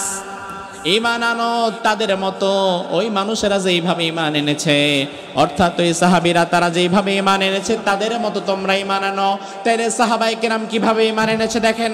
ওমর ফারুক রাদিয়াল্লাহু আনহুর জামানায় ওমর ফারুক রাদিয়াল্লাহু আনহু 300 সাহাবীর একটা জামাতকে পাঠালেন রোমে। রোম মানে আজকের ইটালি, যে ইটালিতে যাওয়ার জন্য আজকের যুবকেরা স্বপ্ন দেখে, অথচ এই ইটালিটা ছিল ওমর ফারুকের জামানায় তার আন্ডারে শাসিত। ও যুবক, তুমি তো ইসলাম বুঝলা না। আজকে যদি খেলাফতের শাসন থাকতো, আজকে যদি ওমর ফারুক রাদিয়াল্লাহু আনহুর জামানার মতো ইসলামী রাজনীতি থাকতো, খেলাফতের সেই সুশাসন থাকতো, তাইলে তোমারে ইটালি যাওয়ার জন্য পাগল হওয়া লাগতো না, বরং তোমার দেশটা ইটালির চাইতে আরো বেশি সুন্দর হয়ে যেত। ওমরের জামানায় ইতালি ওমর নিজে শাসন করেছেন, ইসলামী রাষ্ট্রের আওতাভুক্ত ছিল ইটালি। রোম তৎকালীন নাম ছিল রোম। ওই রোম তখনও ইসলামের ছায়াতলে আসে নাই। রোমে তখনও ওমর ফারুক বাহিনী পাঠায় নাই। বাহিনী পাঠাবার আগে ওমর ফারুক 300 সাহাবীর একটা তদন্ত টিম পাঠাইছে, যাও কিছুদিন পরে আমরা ইতালিতে মুজাহিদ পাঠাবো, যুদ্ধ করব। যুদ্ধ করার আগে একটু সার্ভে করে আসো ইতালির অবস্থাটা কি। এজন্য ওমর ফারুক রাদিয়াল্লাহু আনহু 300 জন সাহাবীকে পাঠালেন। জোরে কোন কয়শো? যুদ্ধের জন্য না, সার্ভে করার জন্য, অবস্থা পর্যবেক্ষণের জন্য। এই 300 সাহাবীর আমির যাকে বানালেন, আমিরের নাম হচ্ছে আব্দুল্লাহ বিন হুযাফা। কি নাম? হুযাইফা না, আব্দুল্লাহ বিন হুযাফা। ইতালিতে তারা চলে গেলেন। কিছুদিন পরে ইতালির যিনি বাদশাহ, প্রত্যেক রাষ্ট্রের জন্য আলাদা কিছু গোয়েন্দা আছে না নাই? ওই ইটালির যে বাদশাহ, রোমের যিনি বাদশাহ ছিলেন, ওই রোমের বাদশার কাছে সাহাবায়ে কেরাম ধরা পড়ে গেলেন। 300 সাহাবীকে ইতালির বাদশাহ, রোমের বাদশাহ নিয়ে এসেছে। এবার রোমের বাদশাহ বলল, সবাই রে আগে ধরা দরকার নাই, মানা দরকার নাই, তাদের মধ্যে আমিরকে, নেতাকে তারে ডেকে আনো। কারণ ওই রোমের বাদশার মনে মনে চিন্তা হচ্ছে, নেতারে দিয়ে যদি কোনো অন্যায় করাতে পারি তাইলে বাকিদের ঈমানও শেষ। নেতার ঈমান যদি চলে যায় তাইলে কর্মীর ঈমানও যায়। এজন্য আল্লাহ কোরআনের মধ্যে বললেন, ইয়াউমা নাদউ কুল্লু উনাসিম বিইমামিহিম। কিয়ামতের ময়দানে সব মানুষকে আমি তার ইমাম সহকারে ডাকবো। আপনার ইমাম যেমন, আপনার নামাজ হবে তেমন। আপনার ইমামের নামাজ যদি নষ্ট হয়, আপনার নামাজও নষ্ট হয়ে গেছে। তাহলে আপনার রাজনৈতিক নেতা সে যদি ঈমান হারা হয়, কর্মীরও ঈমান হারা হওয়ার সম্ভাবনা আছে না নাই? ইমাম নির্বাচনে সাবধান হন, নেতা নির্বাচনে সাবধান হন। যার তার কথাই হাতে তালি দেওয়া যাবে না। আগে কথা বুঝবেন কি বলল, কোরআন হাদিসের সাথে যায় কিনা, গেলে ঠিক আমি আছি সাথে, আর যদি না যায়, ইমাম যদি আমার বাবাও হয়, আমার বাবার সাথে আমি নাই, ঠিক কিনা? কারণ মসজিদে ইমাম যদি ভুল করে, পেছন থেকে আপনি তার ভুলটা সমর্থন করে না, লোকমা দেন। ইমাম সাহেব যদি ভুল করলো, ইমাম সাহেব মাগরিবের 3 রাকাত নামাজ দ্বিতীয় রাকাতে যদি বৈঠকে না বসে আবার দাঁড়ায় যেতে চায়, তাহলে মুসল্লিরা পেছনে কি করে? লোকমা দেয়, আল্লাহু আকবার বলে। যদিও সঠিক পদ্ধতি হচ্ছে আর তাসবিহ হলির রিজাল, পুরুষের জন্য তাসবিহ মানে সুবহানাল্লাহ। পুরুষ পেছন থেকে বলবে সুবহানাল্লাহ সুবহানাল্লাহ সুবহানাল্লাহ। তার মানে আপনি ইমামকে বলে দিবেন, ইমাম এতক্ষণ পর্যন্ত তোমার পেছনে তুমি যা করছো তাই করছি, এই জন্য ঘাড়ে চর্বি জমায়ও না, কারণ আমি তোমার গোলাম না, আমি আল্লাহর গোলাম। এতক্ষণ তুমি আল্লাহর পথে ছিলে, আমি তোমার সাথে ছিলাম, এখন তুমি আল্লাহর পথ থেকে সরে গেছো। আল্লাহ মাগরিবের নামাজ 2 রাকাতে শেষ করতে বলছে, তুমি ভুলে দাঁড়ায় গেছো কেন? আল্লাহর পথে আবার ফিরে আসো, তাইলে আমি তোমার সাথে আছি, আর যদি ফিরে না আসো আমি তোমার সাথে নাই। ইমামকে যেইভাবে মসজিদে লোকমা দেন, ইমাম যদি আল্লাহর বিরুদ্ধে যায়, ইমাম যদি রাসূলের আদর্শ থেকে বের হয়ে যায়, কোনো ভুল করে, মসজিদের ইমামকে যেইভাবে লোকমা দিয়ে সাবধান করে দেন, একইভাবে আপনি যদি আপনার সমাজের ইমাম, আপনার রাজনীতির ইমাম কোনো ভুল করলে ওই নেতার সাথে তাল না মিলায় তারেও সাবধান করে দিতেন, তাইলে বাংলাদেশের নেতাদের ইমানও ঠিক হয়ে যেত। এখন বাংলাদেশে ইমাম ভুল করলে লোকমা দেওয়ার মুসল্লির অভাব নাই, কিন্তু নেতা ভুল করলে নেতার ভুল কেউ বলে না, বরং নেতার ভুল সামসামিয়ার তেলামি কইরা ওইটারে জায়েজ করবার চায়। আছে না নাই? ভুল তো ভুল, বাবা করলেও ভুল, নেতা করলেও ভুল, ইমাম করলেও ভুল, ভুলের উপরে কেউ নয়। রোমের বাদশা চাইলেন সবচেয়ে বড় ইমামকে, তার ইমানটাকে নষ্ট করি, তাহলে বাকিদের ইমান নষ্ট হয়ে যাবে। এই তোমাদের সবচেয়ে বড় আমির কে? আব্দুল্লাহ ইবনে হুযাফা বললেন, আজকে আমি আমির, আমি আমির। বললেন, তুমি আমির না, এদিকে আসো, সামনে আসো।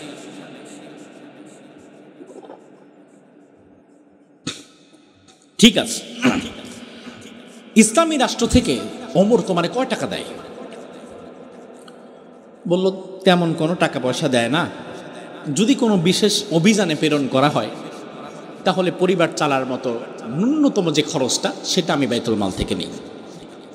এই যে আসছি আপনার এখানে, এখন আমার পরিবার তো চলতে হবে মদিনায়, এই পরিবার চলার যে ন্যূনতম খরচটা সেটা ওমর আমাকে দিয়ে দেয়। রোমের বাদশা বলল, পরিমাণটা তো খুব কম। জি, পরিমাণটা খুব কম। ঠিক আছে, সমস্যা নাই। এই যে আমার বিরাট রোম সাম্রাজ্য, এই রোম সাম্রাজ্যকে 2 ভাগ করা হবে কাগজে কলমে। 1 ভাগের মালিক থাকবো আমি, আর 1 ভাগের মালিক আমি তোমারে বানায়া দেব। বিনিময়ে তুমি তোমার আল্লাহর সাথে কুফর করো, শিরিক করো, তুমি ঈমান ছেড়ে দাও। আমার ভাই লক্ষ্য করেন, অফার যেটা দিছে, অফারটা কি ছোট না বড়? ছোট না বড়? আপনার কাছে 500 টাকা হইলে ঈমান বিক্রি করা যায়। ইটালির অর্ধেকটা দেওয়া হবে আব্দুল্লাহ ইবনে হুযাফাকে। সাহাবীদের ঈমান কেমন ঈমান?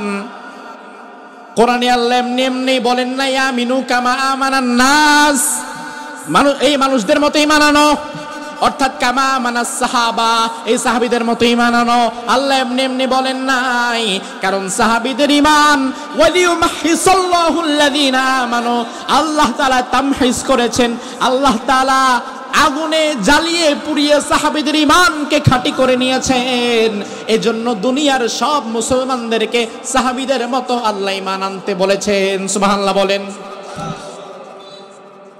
500 টাকা পেলে আমরা ঈমান বিক্রি করে দেই। আব্দুল্লাহ ইবনে হুযাফার কাছে রোমের রাজধানী, গোটা রোম সাম্রাজ্যের অর্ধেকটা দিয়ে দেওয়া হচ্ছে। আব্দুল্লাহ ইবনে হুযাফা বলল, সম্ভব? রোমের অর্ধেকটা দিতে চাচ্ছ তুমি আমাকে? ও বাদশা, শুনে নাও, ইটালির অর্ধেকটা দরকার নাই, তুমি যদি গোটা ইটালিটা আমারে দিয়ে দাও, যেটা দেওয়ার সামর্থ্য তোমার আছে, এর বাহিরেও যদি আকাশ ও জমিন দেওয়ার সামর্থ্য তোমার থাকতো, তুমি যদি আমারে সেটাও দিতা, আমি সেটাও গ্রহণ করতাম না। সুবহানাল্লাহ বলবেন না? গোটা ইতালি তো দূরের কথা, আকাশ ও জমিন দিলে আমি গ্রহণ করব না। তার কারণ আমার মালিক আমারে যে জান্নাত দিবে, শুরুর আলোচনা মনে থাকলে জবাব দেন, ওই জান্নাতের আয়তন কি দুনিয়ার চেয়ে ছোট না বড়? তাহলে এই দুনিয়া আমার গ্রহণ করার দরকারটা কি? আমি তো এর চেয়ে বড় কিছু পাবো, এর চেয়ে বড় কিছু। তুমি যদি জান্নাতের চেয়ে বড় কিছু দিতে পারো তাহলে সেটা চিন্তা করা যায়। রোমের বাদশা চিন্তা করলো না, এইভাবে হবে না, অন্য পদ্ধতিতে ঈমান ভাঙানো লাগবে। যা বন্দি করে ফেল। 2-3 দিন যাবৎ বন্দি করে ফেলা হয়েছে। কারারক্ষীকে বলা হলো বেঁচে থাকার জন্য ন্যূনতম খাবার ছাড়া কিচ্ছু দিবা না, কারণ মরে গেলে খেলা শেষ, মারা যাবে না, আবার বাঁচানো যাবে না, একেবারে ন্যূনতম খাবার দিবা।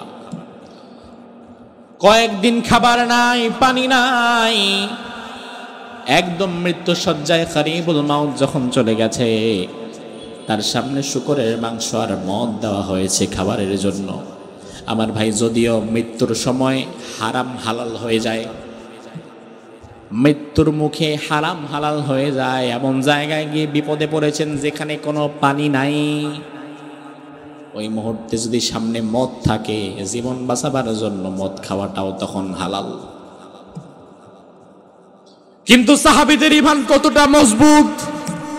ধাক্কা দিয়ে ফেলে দিয়েছে মদের পেয়ালা, লাথি দিয়ে ফেলে দিয়েছে শূকরের মাংস। খাবো না, মরে যাব, তবু হারাম খাবো না। আল্লাহু আকবার।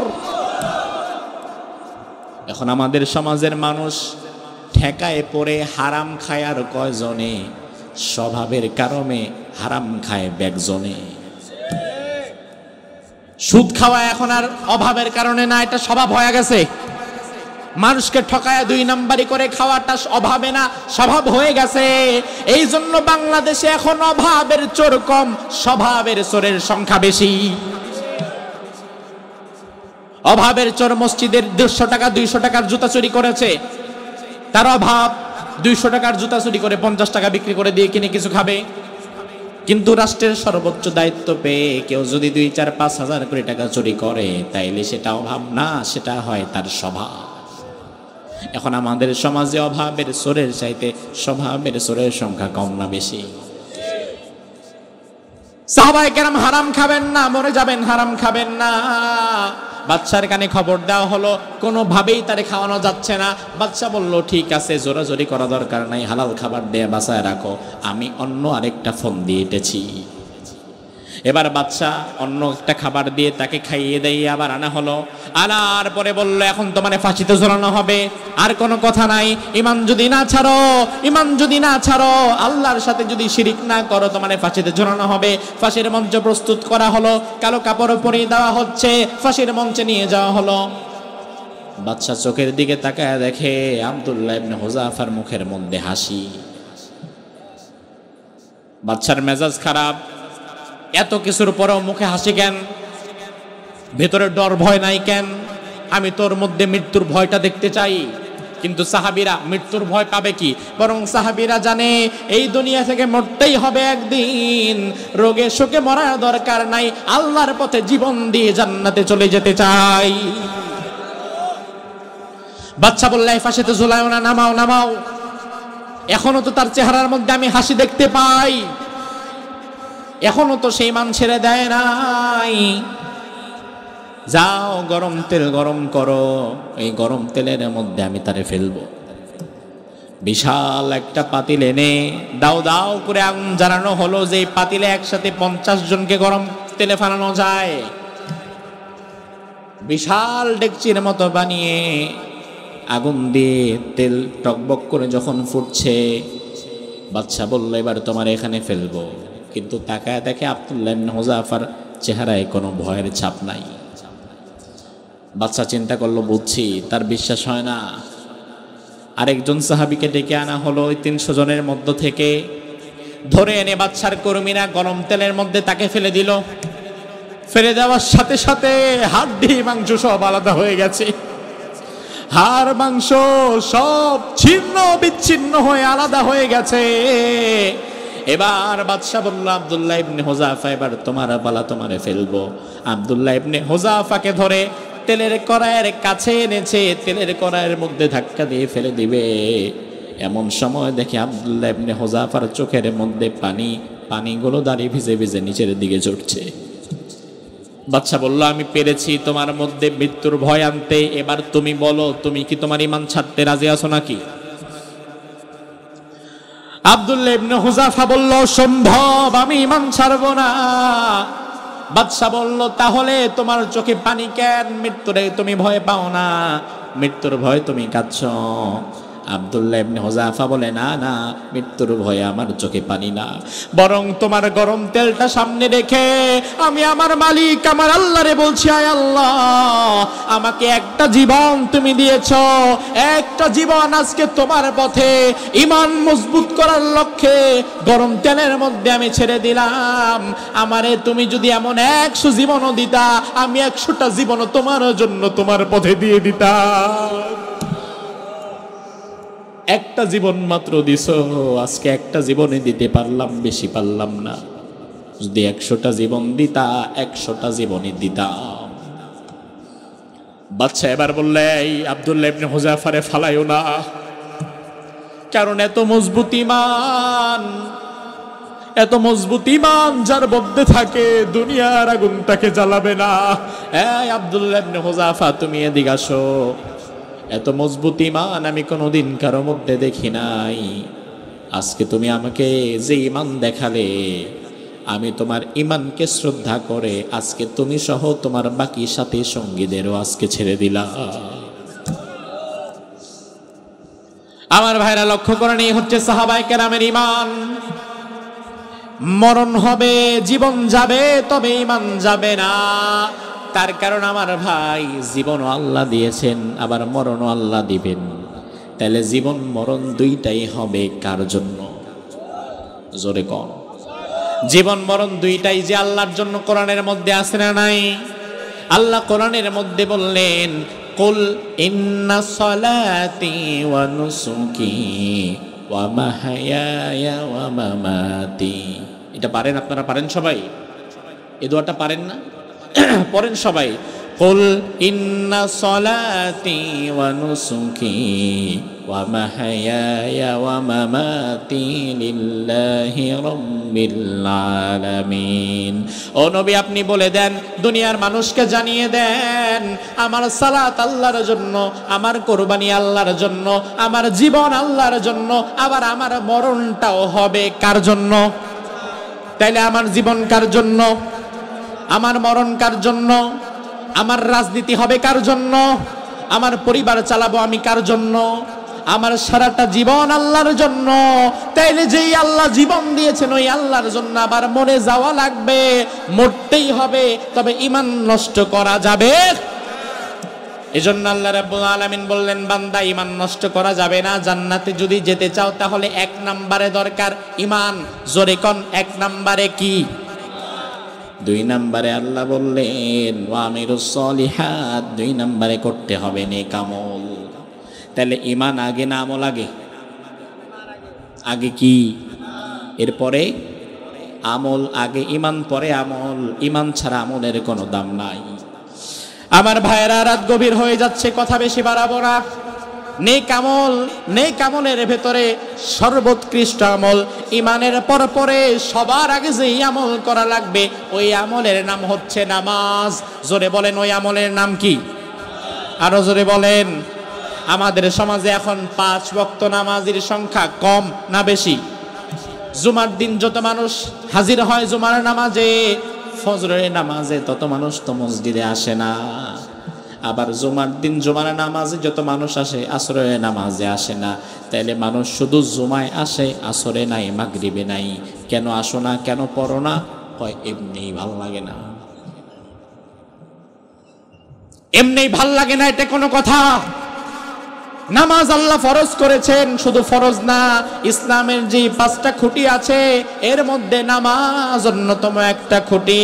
আমার ভাইরা লক্ষ্য করেন, আল্লাহর হাবিব বলেন, বাইনার রজনী ওয়া বাইনাল কুফরি ওয়াশ শিরকি তারকুস সালাহ। একজন ব্যক্তির মাঝে আর কুফরি এবং শিরকের মাঝে পার্থক্য হচ্ছে নামাজ। সাহাবায়ে কেরাম অন্য কোনো অপরাধের কারণে কাউকে তাকফির করতেন না, কাফের মনে করতেন না। একজন ব্যক্তি চুরি করেছে, হাত কেটে দাও, মারা গেলে জানাজা পড়ো। একজন জিনা করেছে, পাথর মারো, মারা গেলে জানাজা পড়ো। কিন্তু কেউ যদি ইচ্ছাকৃতভাবে নামাজ ছেড়ে দেয়, আল্লাহর হাবিব বলেন, মান তারাকাস সালাতা মুতাআম্মিদান ফাকাদ ফাকাদ কাফারা, কেউ যদি ইচ্ছাকৃত নামাজ ছেড়ে দেয় সে কুফরি করলো। আপনার সাহাবীরা তাকে আর ইমানদার ভাবতামই না, ভাবতাম সে কাফের হয়ে গেছে। নামাজ না পড়লে সাহাবীরা কাফের মনে করতেন। এখন আমাদের সমাজে 5 ওয়াক্ত নামাজের 1 ওয়াক্ত পড়ে না, আবার দাবি করে ইমানদার, এমন মুসলমানের সংখ্যা কম না বেশি? আমার ভাই, নামাজ এমন এক ইবাদত, আল্লাহর হাবিব বলেন লিকুল্লি শাইইন আলামুন ওয়া আলামুল ঈমান আস-সালাহ। প্রত্যেকটা জিনিসের একটা চিহ্ন থাকে, আর ইমানদারের চিহ্ন হচ্ছে নামাজ। এই যে আইফোন অনেকে ব্যবহার করেন, আইফোনটা চিনবেন কিভাবে? সহজ একটা চিহ্ন হচ্ছে আইফোনের পেছনে একটা আপেল থাকে, একটু খাওয়া এক কামড়, এমন একটা আপেলের চিহ্ন। এটা যদি দেখেন তাইলে মনে করবেন এটা স্যামসাং না, এটা আইফোন। ঠিক না? প্রত্যেকটা জিনিস নিজের বলে দাবি করার পরে সেখানে একটা দলিল লাগে, এটা যে আমার। আপনি মোটর সাইকেল চালায়া গ্রামের ভেতরে ডানে যান বামে যান, সমস্যা নাই, কিন্তু মোটর সাইকেল নিয়ে যদি গ্লোরা স্ট্যান্ডে ওঠেন, হাইওয়ে পুলিশের সামনে পড়লে ধরার সম্ভাবনা আছে না নাই? ধরার পরে জিজ্ঞেস করবে, দাঁড়ান, বাইক কার? আমার, কাগজ দেন, প্রমাণ দেন। আপনি যদি বলেন কাগজ নাই, প্রমাণ নাই, তাইলে ট্রাফিক পুলিশ বলবে ছাড়াও নাই। কারণ মোটর সাইকেল যে তোমার, প্রমাণ দাও, প্রমাণ হচ্ছে তোমার ডকুমেন্টস, এটা ছাড়া তুমি এটা চুরি করে আনতে পারো। তাইলে তুমি যে নিজের মুসলমান দাবি করলা, ইমানদার দাবি করলা, প্রমাণ কি? রাসূল বলেন প্রমাণ হচ্ছে নামাজ। প্রমাণ কি? ইমানদারের ইমানের প্রমাণ নামাজ। জোরে বলেন, ইমানদারের ইমানের প্রমাণ কি? তাইলে যারা ইমানদার দাবি করে নামাজ পড়ে না, বুঝতে হবে তারাও লাইসেন্স ছাড়া বাইক চালাইতেছে। দুনিয়াতে কয়েকদিন চালানো যাবে, কিন্তু আখিরাতে এটা দিয়ে পার পাওয়া যাবে না। মাথা ছাড়া বাঁচার যেমন সুযোগ নাই, একইভাবে নামাজ ছাড়া ইমানদার দাবি করার সুযোগও নাই। ইমানদার দাবি করতে পারবেন না, তার কারণ ইমান হচ্ছে আপনার মুমিনের প্রথম পরিচয়, মাথার মতো। আমার ভাই, 5 জন মানুষ এখানে, আমরা যারা বসে আছি 8-10 জন মানুষ, এই সবাইকে ধরে ধরে যদি মাথাটা কেটে আলাদা করে ফেলেন, এরপরে 10টা লাশ যদি এক চেটিয়া এক কাতারে শোয়া দেন, তাইলে আপন মানুষদেরকে ডাক দিয়া যদি বের করতে বলেন, কোনটাকে মাথা ছাড়া আপন মানুষরাও বের করতে পারবে না। কারণ মাথা আপনার পরিচয় বহন করে, মাথা নাই তো পরিচয় নাই। সবার দেহই এক। একইভাবে নামাজ যদি না থাকে, রাসূল কখনো আপনাকে আখিরাতে চিনবেও না, সুপারিশ তো করবে পরের বিষয়ে। মা আয়েশা সিদ্দিকা বলেন, ইয়া রাসূলুল্লাহ, কোটি কোটি উম্মত আপনার হবে, শত শত কোটি উম্মত আপনার হবে, হাসরের ময়দানে অন্যান্য নবীদের উম্মত থাকবে, আপনার উম্মত থাকবে, আপনি এত শত শত কোটি মানুষদের মধ্য থেকে আপনার উম্মতকে খুঁজে বের করবেন কেমনে? আর তাদেরকে আপনি সুপারিশ করবেন কিভাবে? আল্লাহর হাবিব বললেন, আয়েশা, গুররাম মুহাজ্জালিন মিন আসারিল উযু, ও আয়েশা, আমার উম্মতদেরকে কোটি কোটি মানুষের মধ্য থেকে আমি চিনে নেব একটা কারণে, তারা নামাজের আগে যেই ওযু করেছিল, ওই ওযুর পানি যেই যে জায়গায় লেগেছে, ওই জায়গাগুলো থেকে নূরের মতো আলোক চমকাবে। এটা দেখে আমি তাদেরকে চিনে নেব। এখন যার নামাজ নাই, তার ওযু নাই, যার ওযু নাই, তার তো নূরের চিহ্ন নাই, রাসূল তারে কিয়ামতের ময়দানে চিনবেও না। এজন্য নামাজ নেক আমলের মধ্যে সবার আগে নামাজ। নামাজ যদি না পড়েন, আপনারে চেনাও যাবে না। এজন্য আমার ভাইয়েরা, আল্লাহর হাবিব বলেন সবার আগে নামাজ পড়া লাগবে। ইমানদার দাবি করার পরে সবার আগে নামাজের দরকার আছে না নাই? নামাজ যদি না পড়েন, ইমানদার পরিচয় দিতে পারবেন না, ইমানদার দাবি করা যাবে না। নামাজ এমন একটা আমল, যেই আমলটা কোনোদিন আপনার জীবন থেকে বিচ্ছিন্ন হয় না। ইসলামের খুঁটি আমরা সবাই জানি 5টা। জোরে বলেন, কয়টা? সবাই বলেন। 1 নাম্বার কালিমা, কালিমা মানে ঈমান। এখন এক নাম্বার যদি নামাজ হয় তাহলে ঈমান যাবে কই? তাহলে তো ঈমান ছাড়া নামাজ পড়ি। এক নাম্বার কি নামাজ নাকি ঈমান? আর ঈমানের পরেই এরপরে আছে যাকাত, এরপরে আছে রোজা, এরপরে আছে হজ, তাই না? এবার আপনি লক্ষ্য করেন ভাই, ঈমান এক নাম্বার যেটা, এটা দেখা যায় না। এখন আমি যে এত কথা বলতেছি, আমার ঈমানে যে আছে কিনা এটা আপনি জানেন না, এটা একমাত্র জানেন কে? আবার আপনার ঈমান কোন পর্যায়ে এটা দেখা যাবে না, এটা জানেন কে? তাহলে 5টা খুঁটি, একটা ঈমান, এটা কারোটাই দেখা যাবে না, বাকি 4টা রইল। এখন যার সামর্থ্য নাই ওই ব্যক্তি কি যাকাত দিবে না উল্টা যাকাত খাবে? তাইলে যাকাতটা তার জীবন থেকে আলাদা হয়ে গেছে। যার সামর্থ্য নাই তার যাকাত দেওয়ার দরকারও, তে যাকাতটাও চলে গেল, জীবন থেকে আলাদা হয়ে গেল।